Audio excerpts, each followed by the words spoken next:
আমারে মাফ করে দিও। বাংলাদেশের চলচ্চিত্র শিল্পের সূচনা হয়েছিল এক অসমাপ্ত স্বপ্ন আর প্রবল জেদের হাত ধরে। 1956 সালে 3 আগস্ট ঢাকার রূপমহল সিনেমা হলে মুক্তি পেয়েছিল মুখ ও মুখোশ তথা তৎকালীন পূর্ব পাকিস্তানে নির্মিত প্রথম বাংলা সবাক পূর্ণদৈর্ঘ্য চলচ্চিত্র।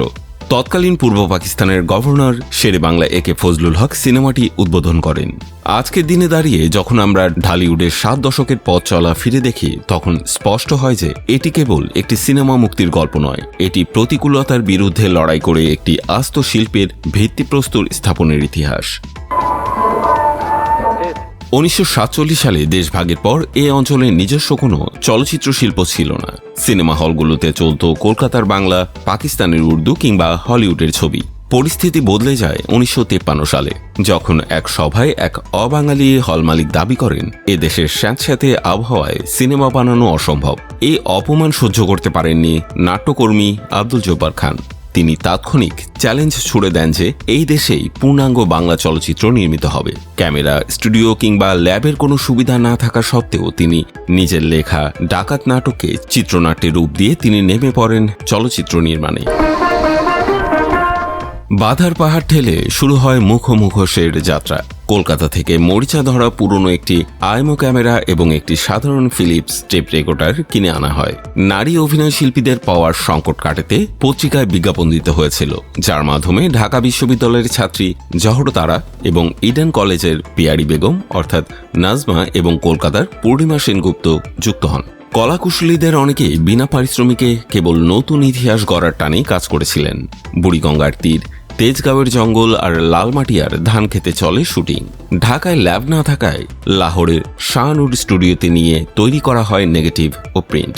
পরিবেশকদের অনীহা সত্ত্বেও শেষ পর্যন্ত যখন সিনেমাটি প্রেক্ষাগৃহে পৌঁছায়, তখন দর্শকদের অভূতপূর্ব জোয়ার প্রমাণ করে বাংলা ভাষার নিজস্ব চলচ্চিত্রের গুরুত্ব।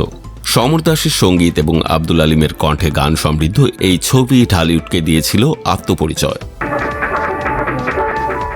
বিগত 70 বছরে ঢালিউড অনেক চড়াই উতরাই পার করেছে। এক সময় দেশে প্রতি বছর শতাধিক সিনেমা তৈরি হতো এবং 1700-র বেশি সিনেমা হল সচল ছিল। কিন্তু সময়ের ব্যবধানে সেই স্বর্ণযুগ ফিকে হয়ে আসে। বর্তমানে নিয়মিত চালু থাকা সিনেমা হলের সংখ্যা আশঙ্কাজনকভাবে কমে 50 থেকে 60টিতে নেমে এসেছে। তবে আসার কথা হলো আধুনিক প্রযুক্তি, কালার গ্রেডিং, ভিএফএক্স এবং পোস্ট প্রোডাকশন সুবিধা এখন হাতের নাগালেই। মূল সংকটটি এখন প্রযুক্তির নয়, বরং মানসম্মত গল্প, শক্ত চিত্রনাট্য এবং দূরদর্শী নির্মাতার। সাম্প্রতিক বছরগুলোতে তরুণ নির্মাতাদের হাত ধরে আবারও ঘুরে দাঁড়াচ্ছে বাংলাদেশের সিনেমা। 1.5-2 কোটি টাকা বাজেটে নির্মিত মানসম্মত ছবিগুলো প্রেক্ষাগৃহে দর্শক ফিরিয়ে আনছে এবং বাণিজ্যিক সফলতাও পাচ্ছে। মুখোশের এই 70 বছর পূর্তিতে সম্প্রতি চ্যানেল আই প্রাঙ্গণে এক বিশেষ পোস্টার প্রদর্শনী আয়োজন করা হয়, যেখানে বিশিষ্ট নির্মাতারা আবারও আশাবাদ ব্যক্ত করেছেন সারা দেশে আধুনিক সিনেপ্লেক্স নির্মাণ ও মৌলিক গল্পে সিনেমা তৈরি করা গেলে বাংলাদেশের চলচ্চিত্রের হারানো গৌরব পুরোপুরি ফিরিয়ে আনা সম্ভব।